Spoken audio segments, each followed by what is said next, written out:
Hi everyone, एक बार फिर से आप सभी लोगों का स्वागत है हमारे इस SSC CGL 2024 prelims paper solution की एक और वीडियो में। और आज की इस वीडियो में हम इंग्लिश के 25 सवालों को डिस्कस करेंगे जिन्हें 25 सितंबर की शिफ्ट नंबर 2 में पूछा गया था। स्टार्ट करते हैं। इसके अलावा ये मेरा एप्लीकेशन है, इस एप्लीकेशन को जरूर आप लोग डाउनलोड करके एक बार ट्राई कीजिएगा। बहुत सारी चीजें इस पर मैंने आप लोगों के वनडे एग्जाम्स की तैयारी के लिए प्रोवाइड करी हुई हैं। ये सारे कोर्सेज मेरे इस एप्लीकेशन पर आपको नजर आएंगे, एक बार खुद से जरूर एक्सप्लोर कीजिएगा। तो जी पहला सवाल है आपके सामने, select this sentence that does not have a spelling error. Does not have a spelling error, okay, जिसमें गलती नहीं है स्पेलिंग की, वो वाला सेंटेंस आपको ढूंढना है। She is very particular about pronunciation नहीं होता है, ये प्रोनाउंसिएशन होता है, ठीक है। तो प्रोनंसिएशन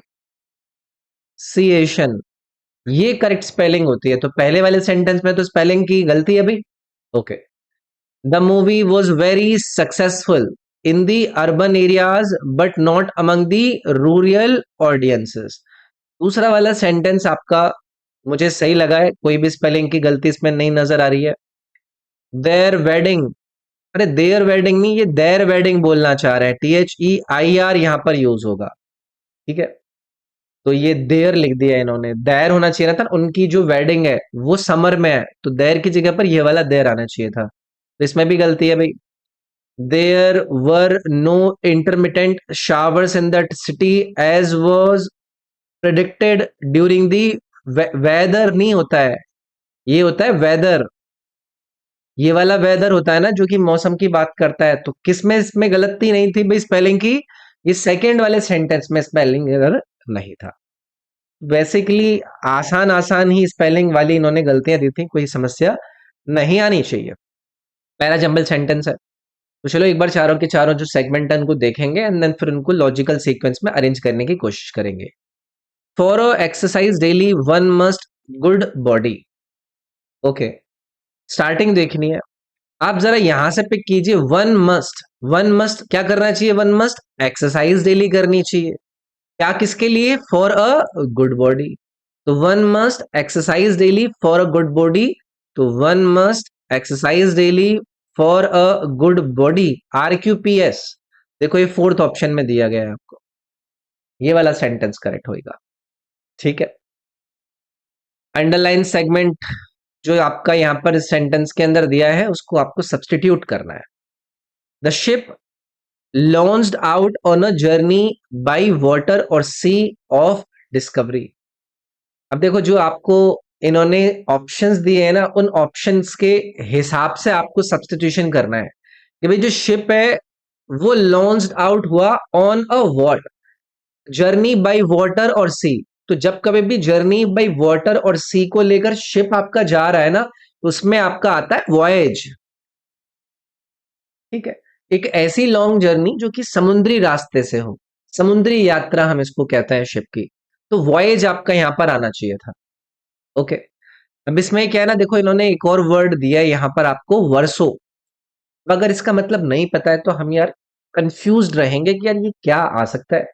तो ये क्या होता है ना, किसी भी बुक का जो लेफ्ट वाला पेज होता है उसको कहते हैं वर्सो, ठीक है। इसी प्रकार से एक और इन्होंने वर्ड दिया है रैंडजवर्स। ये एक अच्छा वर्ड है भाई, स्पेलिंग देख लीजिएगा, RENDEZVOUS। इसका मतलब होता है किसी से क्या करना, मुलाकात करना, किसी से आपका मिलना हुआ, ठीक है। क्या आपने किसी को समय दिया कि भाई वहां पर मिलते हैं, आप वहां पर मिले तो आपने उसके साथ क्या किया, रैंजवस किया, यानी कि मुलाकात की। वेस्पर्स भी अगेन एक बहुत ही कॉमनली यूज्ड वर्ड है। जैसे होता नहीं है इवनिंग में जो प्रार्थनाएं करते हैं, इवनिंग में जो पूजा वगैरह करते हैं, तो इसको हम इवनिंग प्रेयर बोल सकते हैं, इसको कहते हैं हम वेस्पर्स। स्पेलिंग इसकी भी देख लीजिएगा। तो चारों वर्ड अच्छे थे, लेकिन कोई भी जर्नी शिप की अगर पानी पर होती है, समुद्र के रास्ते से होती है, तो उसको यार वॉयज ही तो कहता है, ठीक है। एंटोनिम ढूंढना है भाई, आपको वर्ड दिया है इन्होंने नॉमिनल, बहुत ही कॉमन सा शब्द है जिसको आपका कई बार अलग अलग सेंटेंसेस के अंदर यूज करते हैं। नॉमिनल का मतलब होता है कोई चीज की नाम मात्र की हो, है ना। मतलब जो रियल वैल्यू या फिर कॉस्ट है उससे वो दूर हो, मतलब उसको मैं वेरी स्मॉल बोल सकता हूं, वेरी स्मॉल, नाम मात्र का। अब अगर मुझे इसका विलोम ढूंढना है तो मुझे कोई ऐसा वर्ड ढूंढना होगा जो कि इंपॉर्टेंट है। देखो पहला वर्ड इन्होंने दिया है नेस्टी। नेस्टी का मतलब होता है कोई चीज गंदी है, मतलब नेस्टी है, तो इससे तो कोई लेना देना नहीं है इसका। अब दूसरा वाला देखो ये दिया है आपको सिग्निफिकेंट। सिग्निफिकेंट का मतलब होता है कोई चीज जो कि इंपॉर्टेंट है, वो क्या है, लार्जली इंपॉर्टेंट है, आपके लिए बड़ी है वो। तो वेरी स्मॉल, नॉमिनल और सिग्निफिकेंट एक दूसरे के आपको एंटोनिम नजर आए ना, विलोम हो जाएंगे एक दूसरे के। आपको साउंड का मतलब भी पता है, आपको कांस्टेंट का भी मतलब पता है। कांस्टेंट का मतलब क्या होता है, लगातार, है कि नहीं। तो आपका सिग्निफिकेंट और नॉमिनल यहाँ पर एंटोनिम हो जाते हैं। अंडरलाइन सेगमेंट कुछ सेंटेंस के अंदर आपको सब्सटीट्यूट करना है। Ashoka was the greatest then all the modern emperors. जब कभी भी हम कंपैरिजन कर रहे हैं तो हमें कंपैरिजन का एक स्पेसिफिक जो कॉन्टेक्स्ट है ना, उससे कंपैरिजन कराना है। अशोका को कंपेयर कर रहे हैं हम जितने भी मॉडर्न एम्परर्स थे उनसे। Ashoka was the greatest, greatest of आना चाहिए, greatest of all the emperors, सभी मॉडर्न एम्परर्स में से सबसे ग्रेटेस्ट अशोका है। तो हम कहेंगे Ashoka was the greatest of the modern emperors. ये बी वाला ऑप्शन जाएगा यहाँ पर। ओके, चलिए वन वर्ड सब्सटीट्यूट करना है। वो व्यक्ति जो कि ह्यूमन फ्लैश को क्या करता है, खाता है, जिसे हम आदमखोर कहते हैं। आदमखोर होता है कैनिबल। स्पेलिंग देख लीजिएगा, दो एन आता है इसमें। कैनिबल मतलब जो कि ह्यूमन फ्लैश को खाता है, आदमखोर होता है, इंसानों को खाता है। बाकी के वर्ड भी इन्होंने दिए हैं आपको अच्छे हैं। स्कैवेंजर्स, ये भी बहुत बार आपका मतलब यूज्ड वर्ड है। ये वो एनिमल्स होते हैं, मैं यहां पर लिख देता हूं, ये वो एनिमल्स हैं जो कि किसको खाते हैं, डेड ऑर्गेनिजम्स को खाते हैं। जो मरे हुए जीव होते हैं ना उनको खाते हैं। तो इनको मैं कह सकता हूं हिंदी में मृत भक्षी, मरे हुए को खाने वाला स्कैवेंजर रहेगा। ऑमनीवोर्स की स्पेलिंग भी देख लीजिएगा, ऑमनी और VORES। ऑमनीवोर्स वो होता है जो कि हर चीज खा लेता है, मतलब ये प्लांट्स भी खा लेंगे और ये मीट भी खा लेंगे। तो मांसाहारी और शाकाहारी दोनों कैटेगरी वाला हो गया। हर्बीवोर्स, इसमें हर्ब आ गया, मतलब ये क्या है, शाकाहारी है सिर्फ, है ना, ये सिर्फ प्लांट्स वगैरह खाता है। ओके, चार सेगमेंट दिए गए हैं, जिसमें एरर है वो बताना है। He and his friends does not want to attend the meeting. यार सभी लोगों को पता है जब हम प्लूरल और सिंगुलर वाली बातें करते हैं तो हमें जो वर्ब यूज करनी होती है वो आपका सब्जेक्ट के हिसाब से यूज करनी होती है। तो सब्जेक्ट क्या है इसमें, his, he and his friends. तो ये क्या हो गया यार, ये बहुवचन हो गया ना। अब हमें बहुवचन के हिसाब से, प्लूरल के हिसाब से यहाँ पर प्लूरल वर्ब यूज करनी चाहिए। तो हमारा यहाँ पर क्या आएगा, डू नॉट आएगा ना। तो हम डज नॉट नहीं लिखते, फिर यहाँ पर हम डू नॉट लिखते हैं, इसीलिए ए वाले पार्ट में यहाँ पर एरर हो गई। चलिए एंटोनिम हमें ढूंढना है बॉम्बास्टिक। अगर आप में से कोई निकी मिनाज के गाने सुनता है तो ये बॉम्बास्टिक शब्द बहुत ही कॉमनली आप लोगों ने सुना होगा। बॉम्बास्टिक का मतलब होता है जो कि बहुत ज्यादा साउंडिंग तो ज्यादा कर रहा है लेकिन उसका मतलब बहुत कम है। आपको उसमें फालतू की नाटक नजर आ रहा है। मैं ये कह सकता हूं कि कोई चीज हाई साउंडिंग तो है लेकिन वो क्या है, वो उसका लिटिल मीनिंग है। मतलब इसको मैं हिंदी में कह दूंगा आडंबरपूर्ण, है कि नहीं। अब कोई चीज आडंबरपूर्ण है, उसका उल्टा मुझे ढूंढना है, तो सिंपल नहीं हो जाएगा यार। जो चीज सिंपल है, एक तरफ आप ऐसा दिखा रहे हो कि आप ये हो वो, लेकिन आप हो नहीं, और दूसरी तरफ आप सिंपल बात कर रहे हो, तो एक दूसरे के एंटोनिम हो जाएंगे यार। बाकी के वर्ड भी आप लोगों के साथ पहले डिस्कस करे गए हैं। एलिवेटेड का मतलब क्या होता है, जो हायर रखा गया होता है ना, अपने सराउंडिंग एरिया में जिसको हायर प्लेस करा गया हो, जिसको उन्नत हम कहेंगे, वो एलिवेटेड है। विकेड हम कहते नहीं है, विकेड पर्सन, विकेड पर्सन वो होते हैं जो दुष्ट होते हैं, है ना, मोरली जो लोग गलत होते हैं, बैड होते हैं। पैस्टोरल क्या होता है, जो ग्रामीण होते हैं, है ना, पैस्टोरल जो कि रूरल लाइफ जीते हैं, उनको पैस्टोरल कैटेगरी में डाल देंगे। पैसिव वॉइस में इसको कन्वर्ट कर दीजिए, he had cleaned the bathroom. अब ही आपका कहां पर चला जाएगा, बाय हिम के रूप में। क्या क्लीन करवा रहे हो आप, बाथरूम, तो बाथरूम क्या होगा, हैड बीन क्लीन्ड हो जाएगा। तो bathroom had been cleaned by him, तो ये आपका ए वाला ऑप्शन आ जाएगा इसमें। आसान है, इस पे ज्यादा टाइम नहीं लगाना है। उसको बताना है वो वाला सेगमेंट इसमें से जिसमें एरर है ना। In the recent past the IT industry has emerged as a major contributor to an industry revenue as well as employment opportunity provider in the country।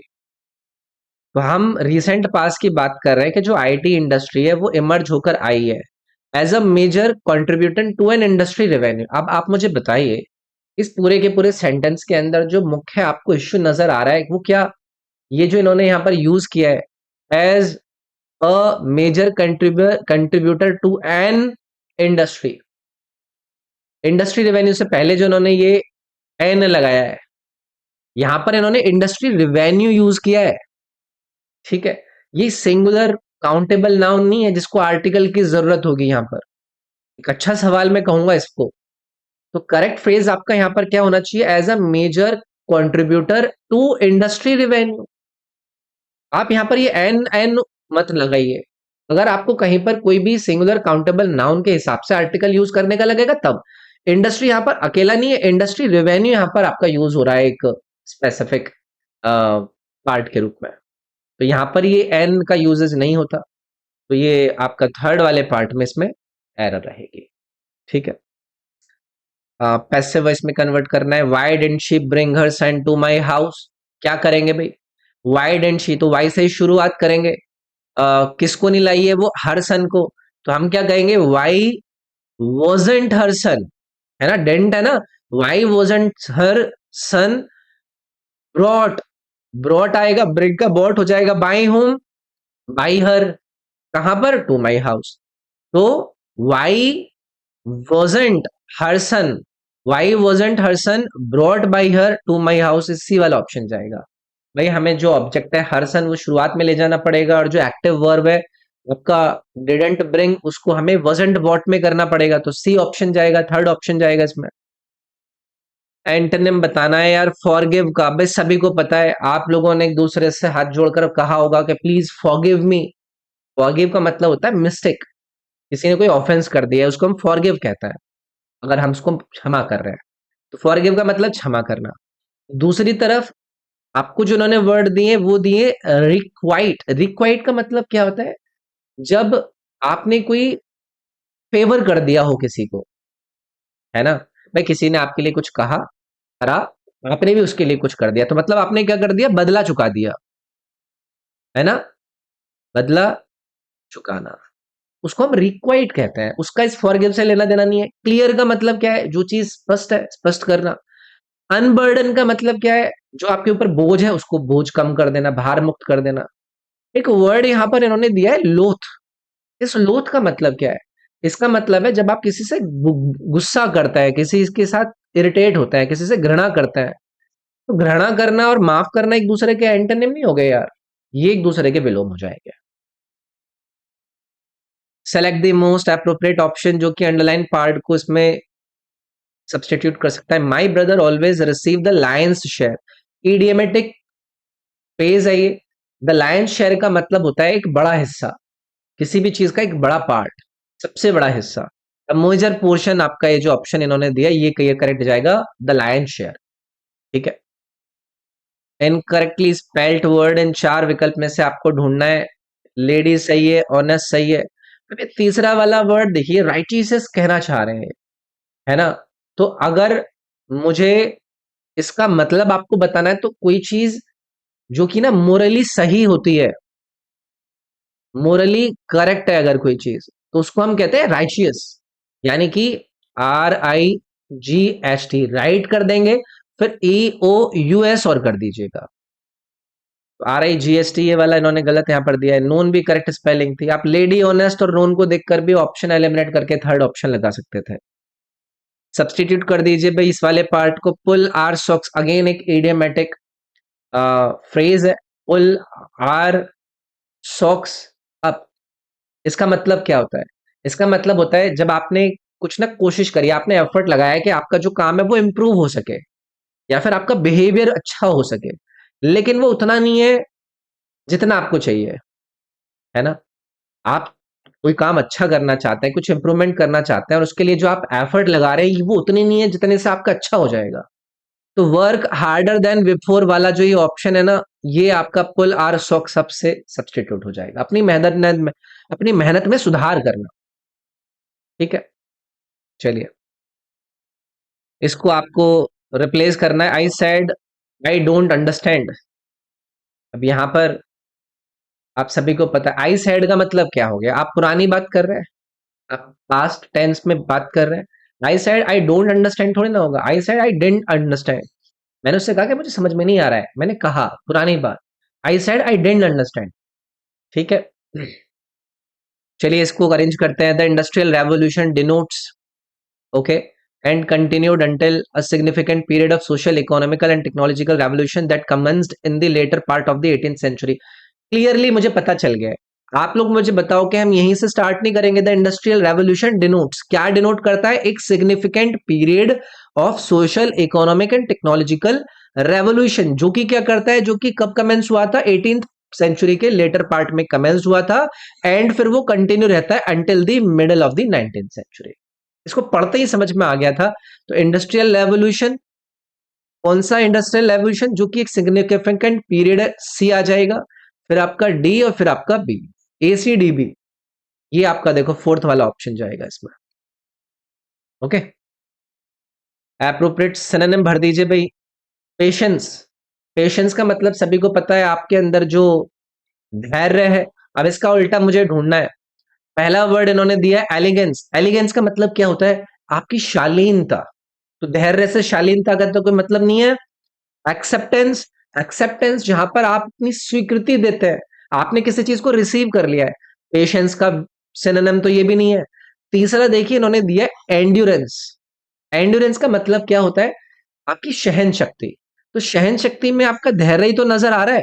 तो ये एक दूसरे के क्या हो जाएंगे? सिनोनिमस हो जाएंगे। रेलिवेंस, जो की चीज आपके लिए मतलब रख रही है, वो रेलिवेंट है, कि आपके लिए वो सही है, रेलिवेंट है, तो उसको प्रासंगिकता इसको कह देते हैं। तो एंड्योरेंस और पेशेंस एक दूसरे के सिनोनिम रहे भाई। एंटोनिम ढूंढना है आपको इस वर्ड शैलो का। शैलो का मतलब क्या होता है? जो कि डीप नहीं है, डीप नहीं है, गहरी नहीं है, कम गहराई है, उसको हम शैलो कहते हैं, है ना। अब इसका मुझे उल्टा ढूंढना है, तो मैं उसका उल्टा डीप कह दूंगा। ये आपका फोर्थ वाला ऑप्शन जाएगा इसमें। सिंपल है यार। ग्रीन कोल्ड ब्लू का मतलब आपको पता ही है। एंटोनिम बताना है कंसीड। देखो कंसीड वर्ड भी यार कॉमनली आपका आर्टिकल्स के अंदर यूज होता है। कंसीड का मतलब किसी चीज को स्वीकार कर लेना, स्वीकार करना, एक्सेप्ट कर लेना। अब इसका उल्टा ढूंढना है, तो देखो आप डिनाई कर दो। एक तरफ आप एक्सेप्ट कर रहे हो, दूसरी तरफ आप डिनाई कर रहे हो गए ना एक दूसरे के ये एंटोनिम। ये जो अवो है ना, ये भी एक अच्छा वर्ड है। इसका मतलब भी स्वीकार करना ही होता है। तो कंसीड और एवो ये एक दूसरे के सिनोनिम है, इनको याद रखिएगा। बैटल मतलब युद्ध, सरेंडर मतलब आपने आत्मसमर्पण कर दिया। तो ये भी आसान था। चलिए आ जाते हैं हम क्लोज टेस्ट पर जी। एक बार इसको फटाफट से पढ़ लेंगे। We naturally seek the company of those whose are the same as our own. Fools do not like the of wise man and wise man avoid fools. Serious minded people do not find much in common with folk, and vice versa. Sinners feel uncomfortable with and do not seek their company. We can therefore, as a rule, judge a man by the company he keeps. यार आसान है, समझ में आ गया होगा इसमें क्या क्या हो रहा है। पहला वाला फिल करेंगे। We naturally seek the company of those whose are the same as our own, whose institutes are the same, whose organizations are the same, whose apathy are the same, whose taste are the same। भाई जिनके test हमारे जैसे हैं उनके साथ हम अपनी company अच्छी बनती है ना हमारी। तो टेस्ट आएगा ना इसमें। टेस्ट मतलब आपकी एक दूसरे की पसंद। तो टेस्ट आना चाहिए था आपका इसमें। दूसरा देखो भाई, fools do not like the of wise man. क्या लाइक नहीं करते fools? Fools do not like the serious of wiseness, antagonist of wise man, culture of wise man, या कंपनी ऑफ वाइज मैन। भाई जो फूल्स होता है उनको वाइज मैन की कंपनी अच्छी नहीं लगती है, जो समझदार लोग होते हैं उनकी कंपनी अच्छी नहीं लगती। तो कंपनी का मतलब क्या होता है? कंपनी का मतलब होता है कि उनका साथ। ठीक है, चलो आगे बढ़ेंगे। तीसरा, serious minded people do not find much in common with folk, much in common with frivolous folk, grave folk, सोम फोक या थॉटफुल फोक। भाई जो सीरियस माइंडेड लोग होते हैं वो कॉमन नहीं पाते हैं किसके साथ, फ्रिवलस फोक के साथ ना। फ्रिवलस वो लोग हो जाएंगे जो कि केयर फ्री होते हैं, उनको ज्यादा फर्क वर्क नहीं पड़ रहा होता है, सीरियस माइंडेड नहीं होते हैं, उनको फ्रिवलस कहते हैं हम। तो ये बात आपका इसमें चला जाएगा। चौथा, sinners feel uncomfortable with rowdy commoners, saints and नेब। भाई जो सिनर्स है, सिनर्स मतलब पापी, तो पापी जो लोग होते हैं वो किसके साथ अनकंफर्टेबल रहते हैं, सेंट्स के साथ, है ना। जो पवित्र लोग होते हैं, तो सिनर एक नेगेटिव वर्ड हो गया, सेंट्स एक पॉजिटिव हो गया। तो सिनर्स को अनकंफर्टेबल फील होता है संत लोगों के साथ, ये इन्होंने यहां पर यूज करा है। अगला देखेंगे भाई, we can there four as a rule जज अ मैन, जज अ मैन्स हेयरलूम, लेगेसी, फ्यूचरिटीज या करेक्टर। तो हम उसका करेक्टर क्या कर रहे हैं, जज कर रहे हैं ना। तो we can therefore as a rule जज a man's character by the company he keeps, कैसी कंपनी में वो रहता है, कैसे लोगों के साथ रहता है। तो बहुत ही आसान ये आपका क्लोज टेस्ट था। तो चलो भाई, ये डिस्कशन भी हमारा इस शिफ्ट के 25 सवालों का खत्म होता है। वीडियो अगर पसंद आई है तो इसको लाइक जरूर करेंगे सब लोग। बाकी ये मेरे इंस्टाग्राम का यूजर नेम है ROBINSIRG। इस इंस्टाग्राम के यूजर नेम पर आप लोग मेरे साथ कनेक्ट कर सकते हैं, मुझे अपने डाउट्स मैसेजेस भेज सकते हैं। ये मेरा एप्लीकेशन है, इसका लिंक इस वीडियो के डिस्क्रिप्शन में मिल जाएगा। मेरे व्हाट्सएप चैनल का लिंक इस वीडियो के डिस्क्रिप्शन में मिल जाएगा। मेरे टेलीग्राम का लिंक इस वीडियो के डिस्क्रिप्शन में मिल जाएगा। जरूर उन लिंक्स को चेक कर लीजिएगा। मेरे ऐप पर ये सारे जो कोर्सेज अभी मैंने दिखाए थे, इन्हें जरूर ट्राई कीजिएगा, आपकी तैयारी में बहुत ज्यादा आपके लिए हेल्पफुल रहेंगे। तो चलो मिलता हूँ आपसे अगली क्लास में। बाकी यहाँ पर आप मेरे साथ कनेक्ट कर लीजिएगा इंस्टाग्राम पर, मैं आपको रिप्लाई करूंगा आपके किसी भी डाउट के लिए। तो इसमें इतना ही। Thank you.